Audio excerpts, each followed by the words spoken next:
Lakini ni ukweli Mheshimiwa Sifuna kwamba Raila Odinga aliacha ODM ikiwa kwenye hii serikali ya broad based. Kwanza unajua unazungumza kwa nini wewe na wengine mnataka kuitoa pale Raila aliwacha? Wanazungumza ni kana kwamba Raila Odinga alienda safari. Unajua kama ulikuwa umepanga kitu kwamba ninasafiri mahali, unaweza sema wacha niache mambo yangu yakiwa hapa. Kifo cha Mheshimiwa Raila Odinga si kitu ambacho mtu yote alitarajia. Mnanielewa? Sure.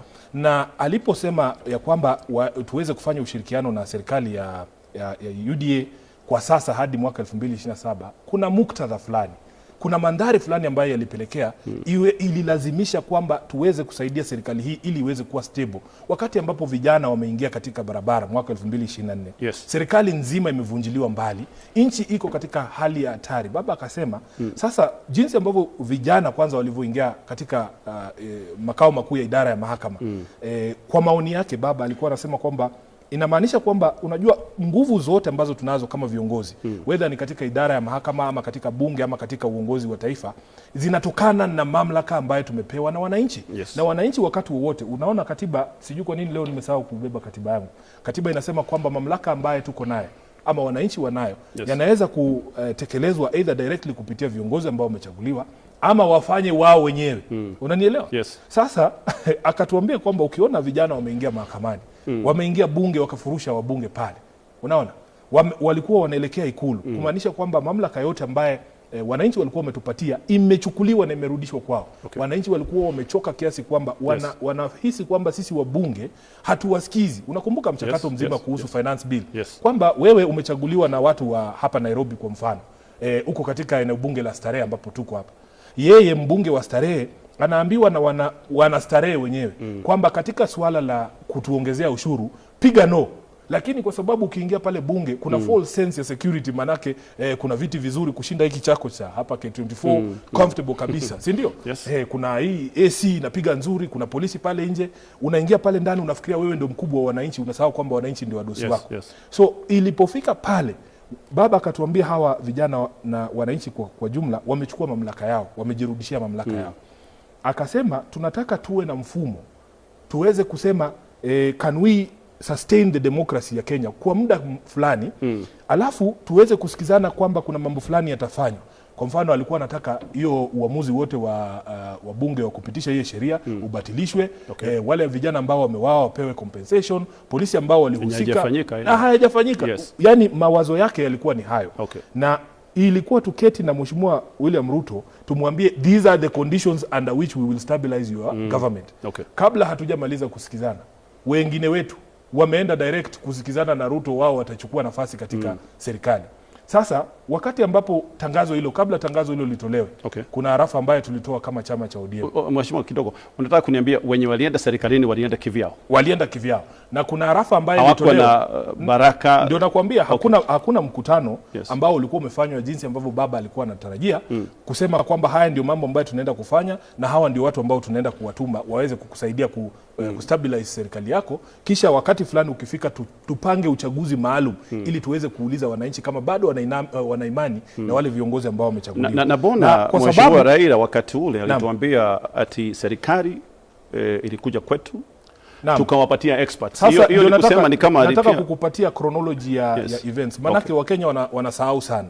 Na pia kwa sababu ya propaganda ambayo inapigwa, watu wanasahau nini kilifanyika kabla ya kipi. Tueleze chama cha ODM. Nikiwa katibu yake, baba Amolo Odinga alikuwa katika jiji la Dubai. Akatupigia mimi simu, akampigia yule mkurugenzi mkuu wa chama anaitwa Odoro Ngwen. Tulitoa statement siku hiyo na tukasema chama hakijatuma mtu yote katika serikali. Ukiangalia katika mitandao ya kijamii ya chama cha ODM, statement hizo bado ziko pale. Unanielewa? Tukasema yeyote ambaye atajiunga na serikali hii anaenda kwa kutaka yeye, na anaenda in their individual capacities. That statement was made. Baadaye hawa ndugu zetu kwa sababu walikuwa wanasikia hiyo pressure na wanaona ni kana kwamba chama kinawatelekeza ama kinawaabandon, wakaweka pressure sana kwa Mheshimiwa Raila. Ukiangalia period ya kati ambapo tulitoa hiyo arafa wakati wameingia kwa serikali, na wakati ambapo baba ameanza kusema ni sawa tulituma kama experts waende kusaidia serikali. Kuna kipindi fulani kilikuwa kimepita pale na mambo mengi yanafanyika nyuma ya tent vile ambavyo vijana wanasema. Kwa hivyo hawa ndugu zetu wanataka kugeuza historia na wanasema historia tayari imeandikwa na ule wino umekauka, hauwezi kubadilisha historia. Hizi mambo yote ambayo nasema, kuna stakabadhi ambazo zitaonyesha, statements ambazo zilitolewa na chama ziko pale kwenye mitandao ya kijamii ya chama bado mpaka wa leo. Kwa hivyo hakuna mtu ambaye anaweza sema kwamba Sifuna anasema uongo. Naam.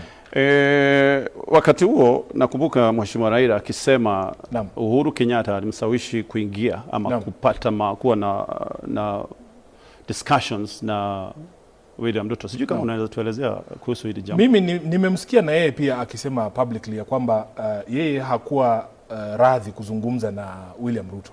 Ya kwamba ni rafiki yake Mheshimiwa Uhuru Kenyatta ambaye alimpigia na akajaribu kumshawishi kwamba kwa ajili ya nchi nzima na taifa zima la Kenya, kwa ajili ya usalama wa wananchi, kwa ajili ya usalama ya mali ya Wakenya, kwa ajili ya usalama wa demokrasia ya nchi, waweze kufanya mapatano ili kuokoa nchi. Na nataka kila siku tukumbuke, Gatonya, kwamba the reason ilikuwa ni kuokoa nchi. Haikuwa tuende pale tuanze kuimba sifa za William Ruto. Kama baba mwenyewe hakuwa anataka hata kuzungumza na William Ruto, lakini akainuka juu ya yani feelings zake yeye mwenyewe.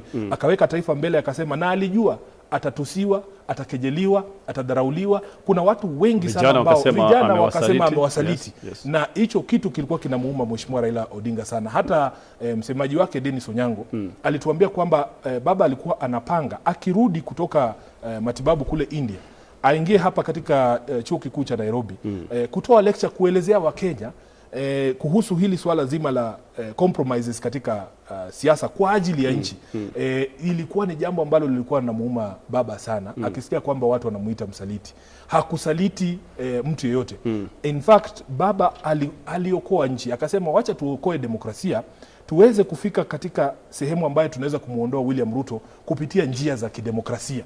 Hiyo ndio ulikuwa msimamo wake. Kwa hivyo hakukuwa na mpango wowote wa 2027. Hakukuwa na mpango wowote, na kama kungekuwepo, wenye wanasema sasa hiyo ni mipango yao wameleta hiyo ni mipango yao. Na utakumbuka kwamba siku 22 kabla baba kuondoka, alihutubia taifa na wabunge pale katika hoteli ya Agile pale Mombasa. Na alisema wazi, unajua hata sisi wanasheria watu tunasema unajua yale maneno ya mwisho ambayo mtu amezungumza kabla kifo chake yana uzito fulani. Aliwaambia hawa ndugu zetu, na tulikuwepo sisi wote tulisikia. Akasema kwamba chama cha ODM hakijasema unga mkono Mheshimiwa Ruto mwaka 2027. Kwamba chama cha ODM ambacho ni chama cha kitaifa kina uwezo wa kutoa mgombezi wa urais katika uchaguzi ule. Unajua Gatonye, tangu chama cha ODM kilipobuniwa mwaka 2005, katika chaguzi zote ambazo zimekuwepo Kenya hii, kimekuwa kimtoa kiongozi ama yule presidential candidate. Kwa hivyo itawezekanaje kwamba baada ya miaka 20 tuingie katika uchaguzi na tuseme kwamba raundi hii hatumtoi kiongozi yeyote? Na kuna wale ambao wanasema ndani ya ODM kwamba baba hakulea mtu yeyote ambaye anaweza kuwa rais. Nikawauliza, kwani baba alikuwa anatufunza kukuwa maseremala? Shule ya Raila Odinga ni shule ya uongozi. Hata hawa ndugu zetu wote ambao wamepata fursa ya kuwa katika nyadhifa kuu za serikali wamepita katika mikono ya Mheshimiwa Raila Odinga. William Ruto ni mwanafunzi wa Raila Odinga. Unanielewa? Kwa hivyo vile ambavyo alisema dada yangu Winnie, kama wewe ulilala darasani, maana yake baba alikuwa anatufunza kila siku. Unajua klasi ya baba ilikuwa inafanyika hata kama haujui klasi inaendelea.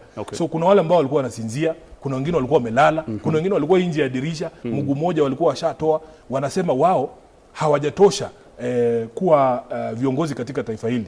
Tunawaambia hiyo ni haki yenu, kwamba wewe ukisikia haujaiva toa jamu. Wewe kama hujaiva wewe toa jamu.